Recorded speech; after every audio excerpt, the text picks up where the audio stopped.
Hello, Bookaholics. Today we are joined by Carolyn Woods, who is the author of The Lunar Housewife. Boy, she's got the goods. She has an M.F.A., she teaches creative writing, and her publisher is one of the big five publishing houses. Wow. Let's talk to Caroline Woods after this.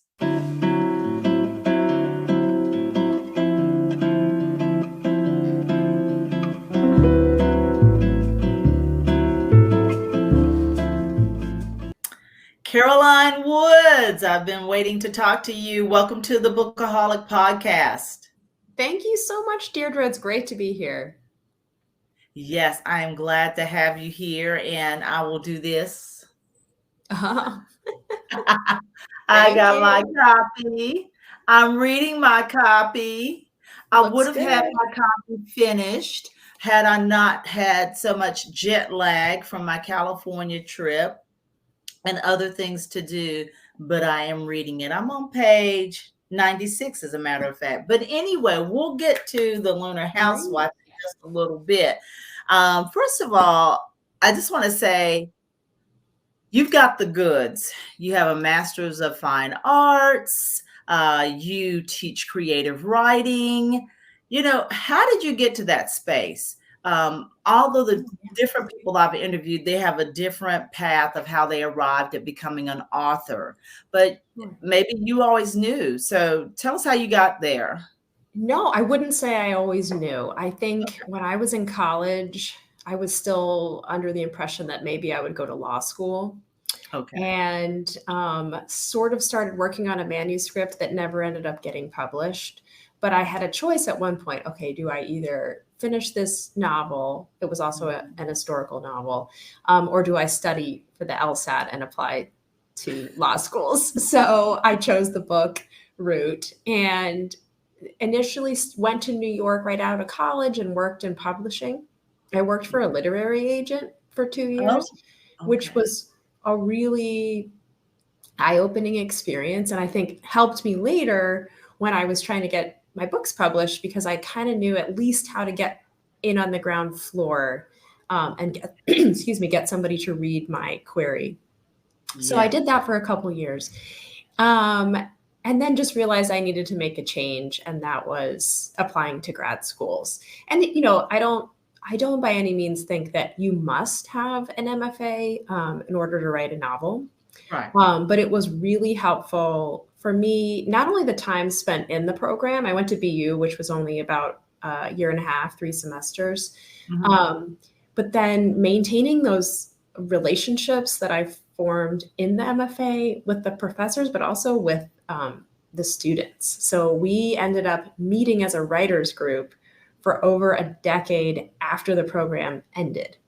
So they became my mentors and my friends, and they read all the drafts of Fräulein M, and then an early draft or an early concept kind of for the Lunar Housewife. And then I moved to Chicago, and I'm kind of not meeting with them in that sense anymore. But anyway, they became lifelong friends, and that's the writing community, I think, is one of the biggest things that I got from the M.F.A. Wow. Okay, so that's very exciting. And so that kind of explains to me, and like I said before, I've interviewed a lot of authors. They all have a different pathway. A lot of my authors to hear from the past to now are independent authors. They have self-published and all of these different things, but you're with one of the big 5 publishing companies. You're DoubleDay. And I was like, DoubleDay? DoubleDay. I was like, let me look at the page here. And yeah, DoubleDay. So I would assume a little bit it was through those working with that literary agent. Yeah. Like you said, gave you a boost, but please expound more on how you landed with DoubleDay. Sure. I think I said DoubleDay too. And when my agent first said somebody wants to have a call with you, I was pretty starstruck. Yeah, I mean, I've done it all. I started out with a self-published book when I was a teenager. I did a self-published book of ghost stories. And self-publishing worked really well for that particular book because it's set in Delaware, small state. I could handle distribution on my own. That was a good experience. Then, as I mentioned, I went to grad school. I got an agent for my first novel, Fräulein M, which was published by a smallish, more independent publisher called Tyrus Books.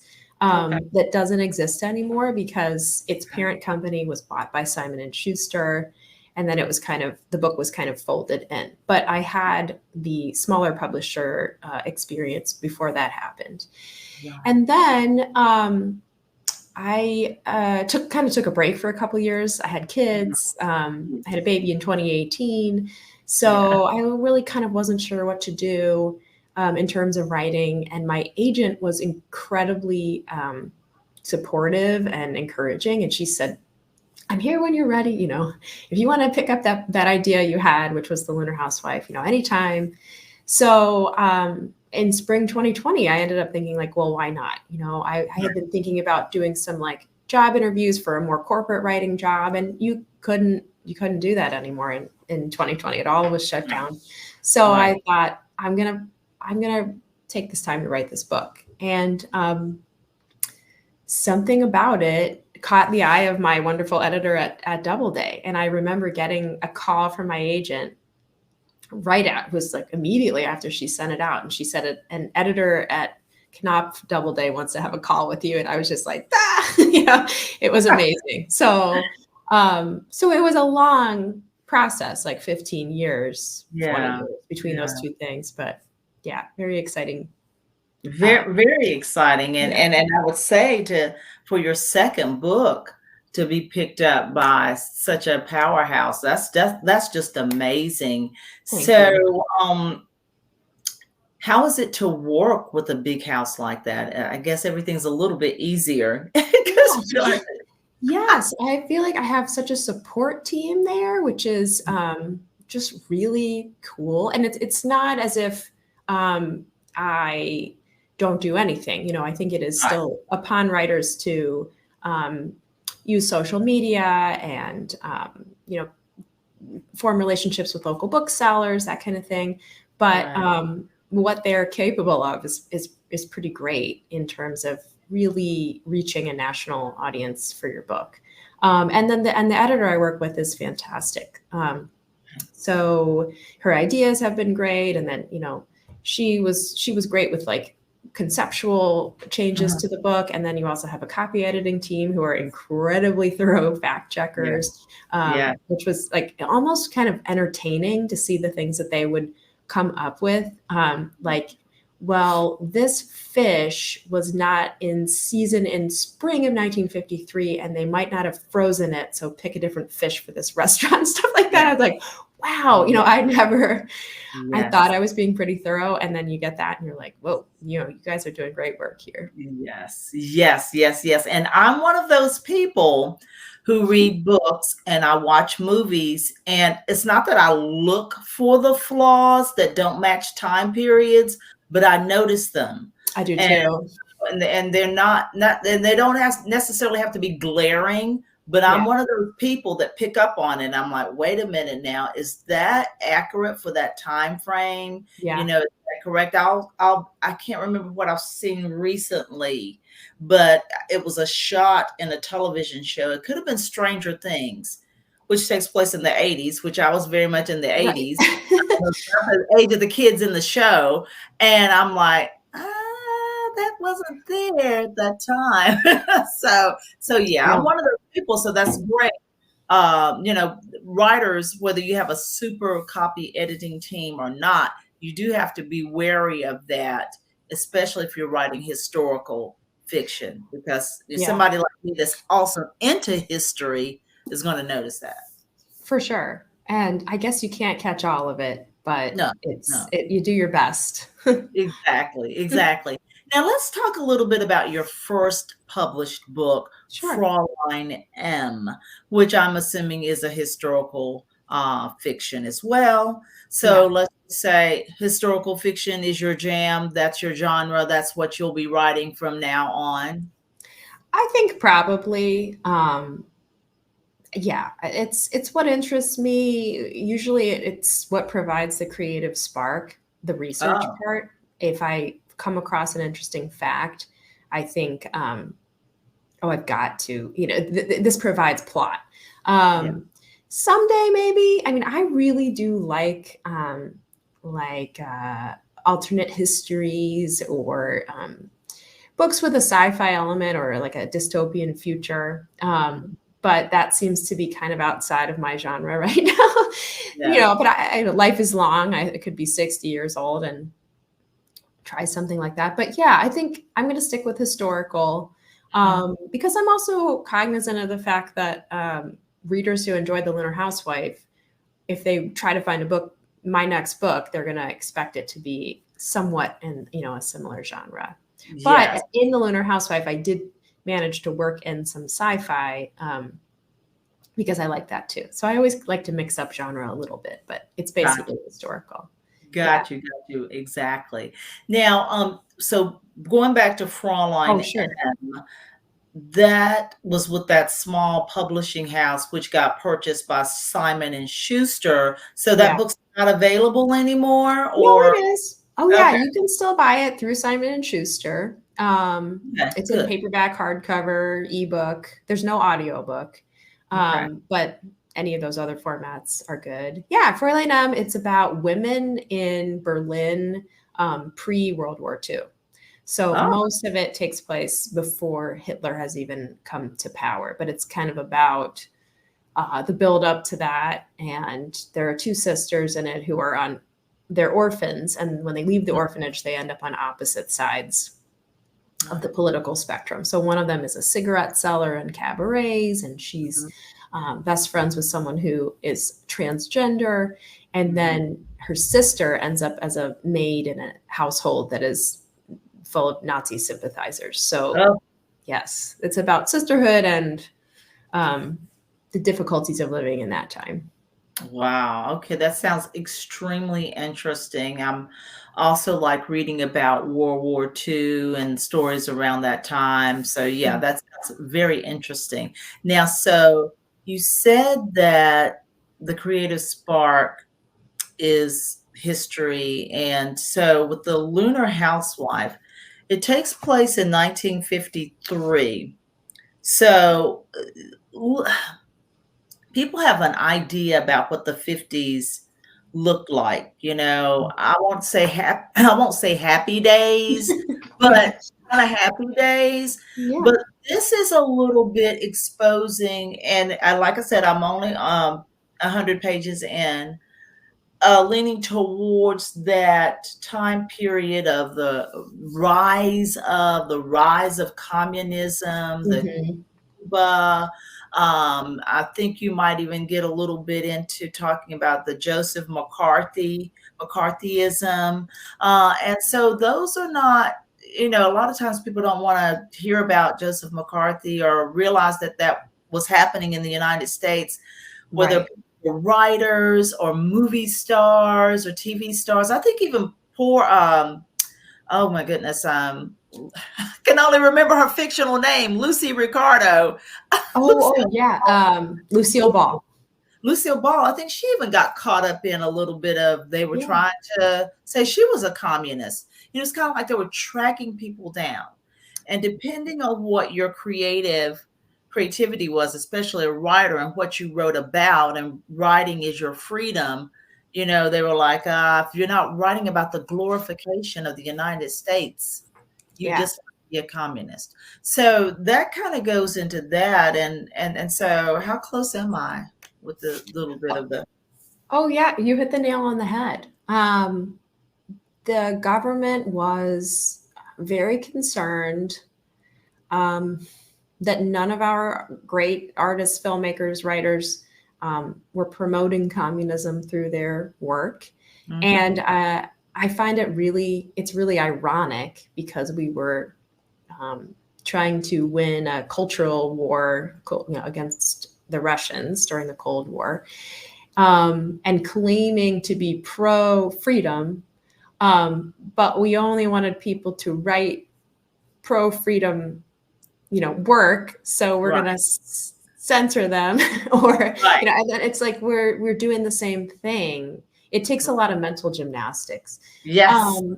And so the CIA was hiding what they were doing under shadow organizations, but they were doing things like promoting American artists abroad to try to convince people in other countries that we had as much to offer culturally as the Russians did, because the Russians were actively telling the world that all culture was on their side. And they did have people like Diego Rivera and Frida Kahlo who were communist sympathizing.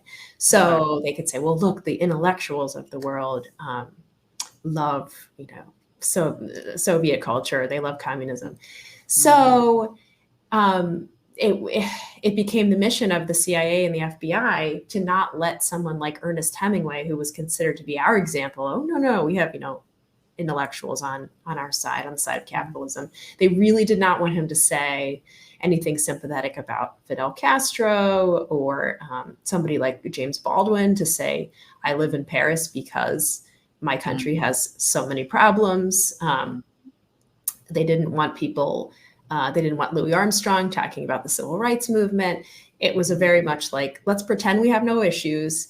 And that's at the expense of actually working on those issues. So it seems like a higher stakes version of what we kind of know about the 50s being a time where conformity was really valued.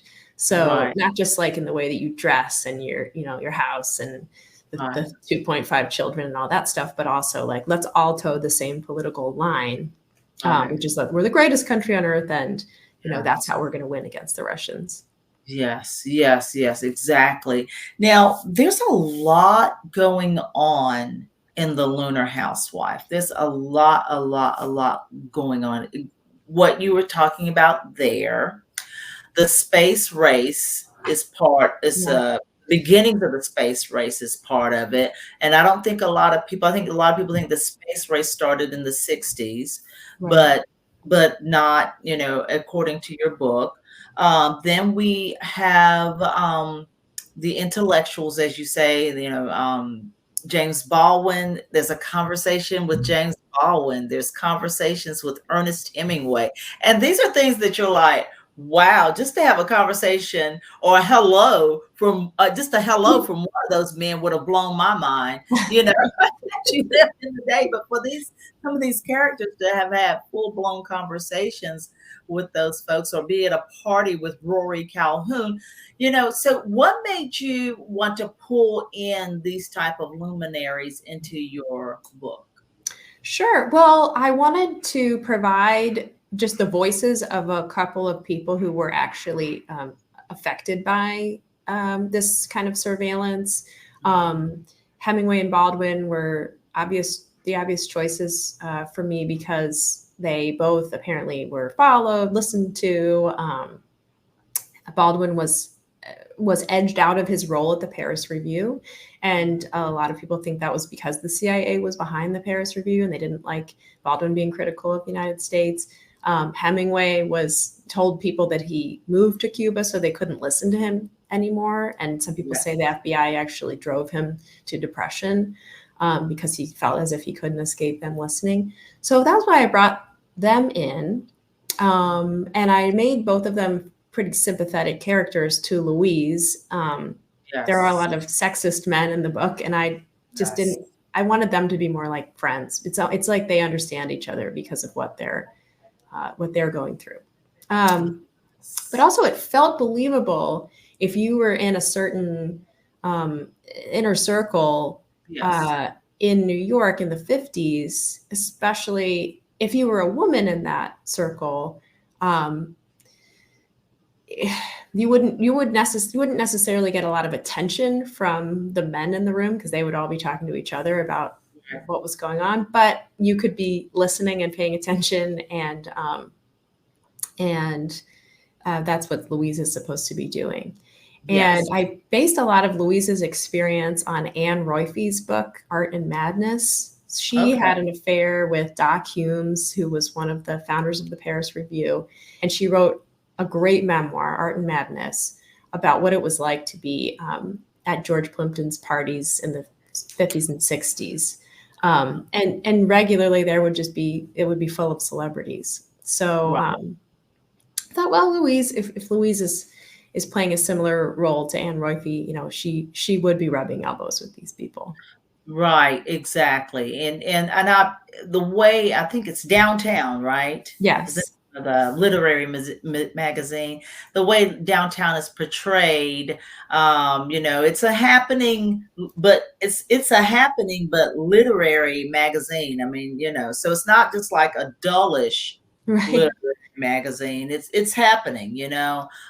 So I think someone described it as a cross between Playboy and Esquire. Yes. It's supposed to Probably. be that kind of a magazine. Yeah. Yes, yes. So I could see how that came to be and how the parties and all of these things came to be. Yeah.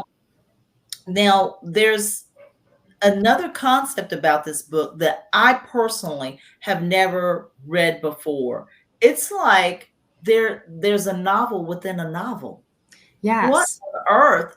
You know, I think for most people to write a story is enough, but to write a novel inside of another novel is a whole other thing. What in the world made you do that? How in the world did you even stand yourself coming up I with new stories? It was fun. So the idea was, well, Louise has to be an artist too, and what's happening with censorship and surveillance should affect what she's working on as well.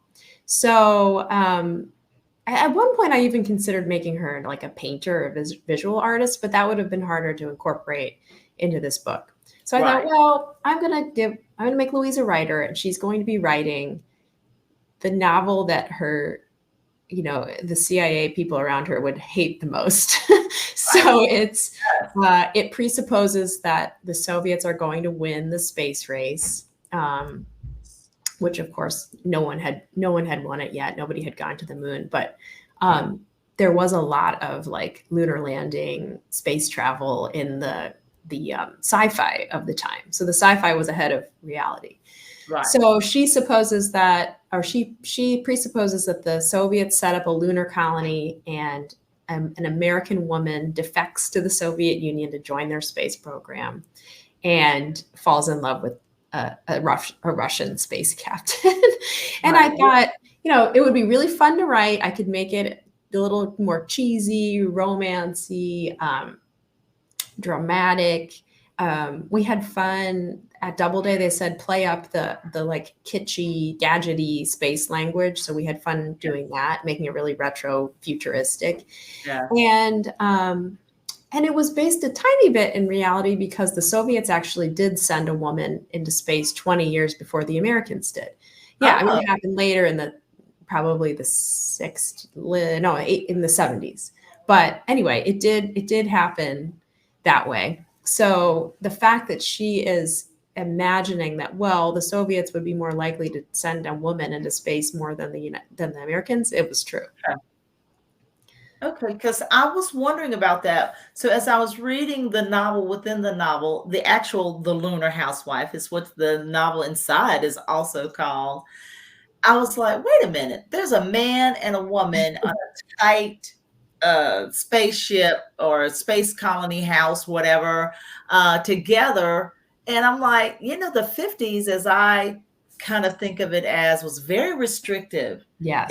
you know, repressed sex a lot. You know, you look at 1950s movies and the couples that are married are sleeping in twin beds. Right. It's Right. like, but they Yeah, have Lucy and 9 Ricky. children in the movie, and it's like, well, what on earth? How did they have those 9 kids? Anyway, it was a very sexually repressive time to a lot of degree. How and like I said, I'm only 100 pages in. Is it going to be explained away how that man and woman are morally up in outer space when no one can? Yeah. Yeah. Well, I think romance novels had just started to catch on, and it happened in the UK before it happened in the US. So Okay. in this year, Louise writing it 1953, she would have been kind of on the cusp Yes. of romance becoming a genre.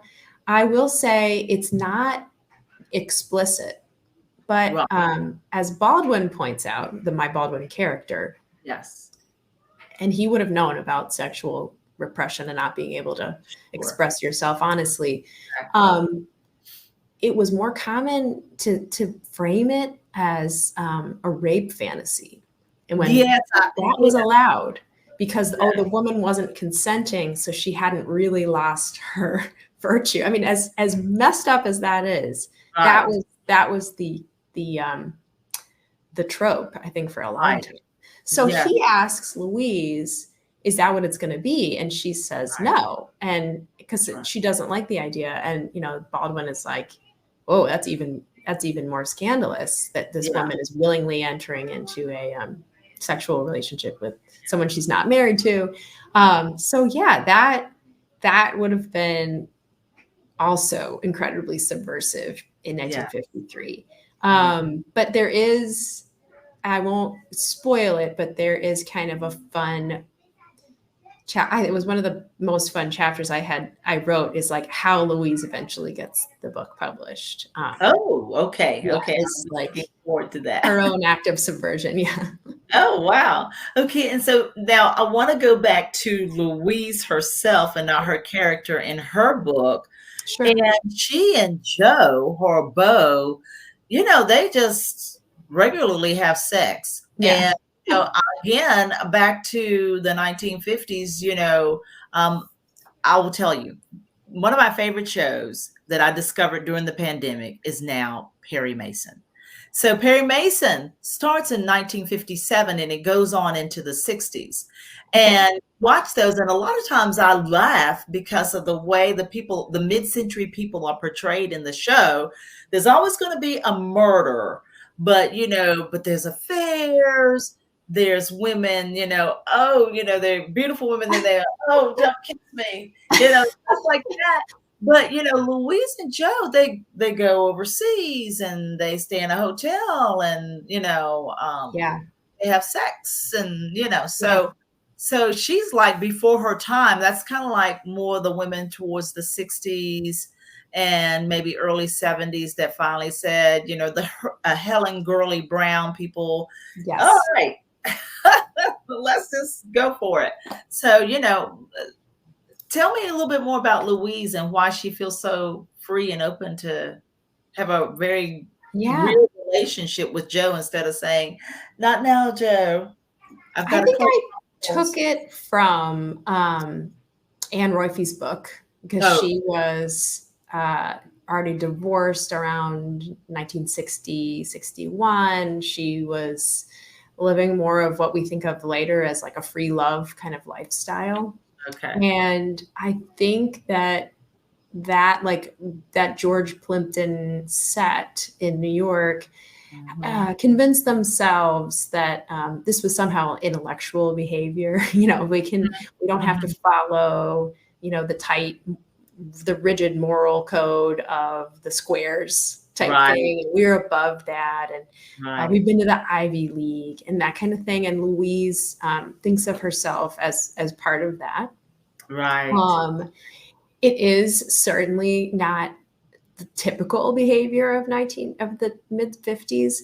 But I felt like it was plausible enough that I could get away with it. But she certainly suffers the consequences. That'll come up in the book about like, well, you can choose to behave that way, but as a woman, people are still going to hold you accountable for sexual freedom in a way that they would not hold, say, Joe. And I figured, people have been doing it since the beginning of time. People were doing it outside of wedlock. Yes. Otherwise, there wouldn't have been all those like homes for unwed mothers and that kind of thing. Whether or not the cultural record, reflects that, I guess, if that makes sense. Exactly. Well, this certainly is a very interesting book, and I have been loving it. I'll go and read, and then I'm like, I got to go back to see what's next, from whether I'm looking at Louise and Joe or whether I am looking at the Lunar Housewife inside of the book. Now, what really quick, and I hadn't prepared to just say, Harry is a cad. Yeah. He's a cad of all cads, but he's what with what has gone on in the last 5 to 7 years with the Me Too movement and all of the things that happened during COVID-19 with race, which was always there, and all of these things, this cad Harry, we used to just accept those kind of characters and guys, and it was just like, well, that's just how Harry is, and beware of the wolves, and that was about it. They celebrated those people and were never punished. Yeah. I actually wrote a whole article for Crime Reads about these parties that went on in George Plimpton's apartment, and how they've been celebrated over time, and what it really would have been like to be one of the women at these parties. Or somebody, I'm just thinking of it now, or somebody working at one of these parties. Were they treated well? Probably not. The women were always referred to as girls, and they were kind of pushed to the outskirts. And the way Anne Roiphe and her daughter and some other, women writers of the 50s describe it is that the men were constantly, these brilliant men like Dylan Thomas, Doc Humes, they were drunk, they were leaving their wife and children at home while they partied and, had like multi-day benders with other women. And the women would like clean up the mess. And as I think Anne Roiphe's daughter put it, get to work on time the next morning, because they were so enamored with the idea of like the brilliance, and that somehow bad behavior and callousness and, not lack of empathy was all associated with that brilliance. Yes. Fortunately, I think we're starting to realize, like, no, you don't have an excuse to treat other people badly because you're a genius. And also the piece that I thought about with like the CIA is that the CIA were secretly backing a lot of these men. They were backing the Paris Review, giving them money. And I don't really think that would have fit with this romantic ideal that a lot of the women had of these men. It's like they were playing inside baseball and nobody else was aware of it. So I mean, I think a bit of revisionist history for that kind of behavior is well earned. And, fortunately we're starting to look closer at these kind of things. Yes, most definitely. Most definitely. Now, let's talk about what's next for you and your audience, your readers. So I am going to go further back in time. I know that with my next book, probably the 1880s. Okay. And I'm in the research stage right now, so I don't know if I can say too much, but I want to write something set in the Midwest this time. I live in the Midwest now. I'm thinking Gilded Age, but with a twist. We're not Mrs. Astor and Mrs. Vanderbilt in New York, because that's been done really well already by Renee Rosen and other authors. So something in the Midwest. And and I'm very aware that if I thought it was challenging to write historical fiction set in the 50s or the 30s, now going back to the 1880s, it's like, oh boy, even more. Yeah. But it's a super interesting time. And there were speaking of luminaries, some really interesting people who seem in their own way very modern when you read about them now. So Oh, that sounds very interesting. I always like the Gilded Age.